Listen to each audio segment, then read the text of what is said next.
The solar eclipse of 2017 was truly a once-in-a-lifetime event, with the massive amounts of people and the horrific traffic. But let's not forget about the eclipse itself. After all, it was pretty amazing.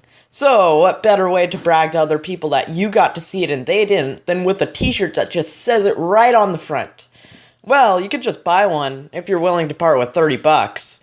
But if you're not, then you can make your own, and that's what I'll show you how to do today. So, without further ado, let's get started.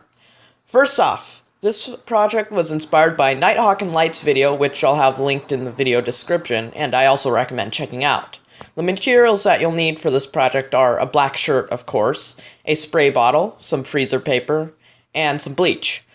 The process that we're going to use is exactly the same as NightHawkInLight's, which is to create a stencil to mask up the areas we want to keep dark, spray it with bleach, and then selectively remove parts of the stencil to get different shades, where the parts that we remove first will be the brightest, and vice versa.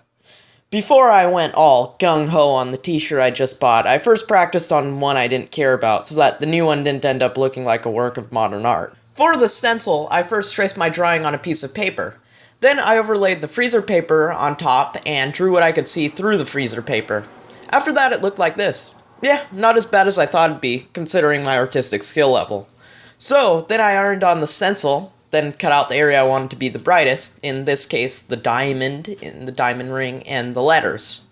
Be careful not to cut through the shirt, or it'll look like this, and it's pretty ugly.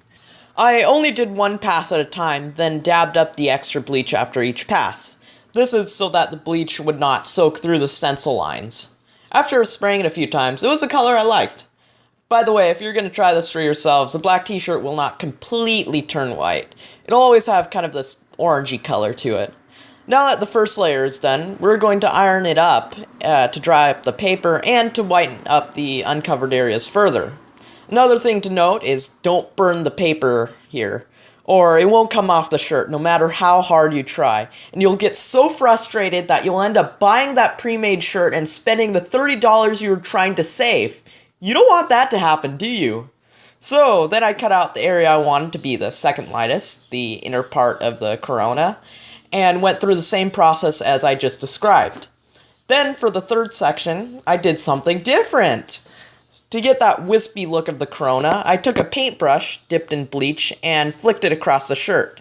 Then I quickly dabbed away the excess bleach. Then again, I ironed it for the same reasons as I described before. And finally, for the last part, the partiality before totality. So first I covered up the parts of the shirt, then I traced the stencil, and then, well, you know the process. And finally I washed the shirt in cold water and let it dry. And somehow it came out looking not half bad. So I hope you enjoyed this video. Please consider subscribing. Thanks for watching, and bye.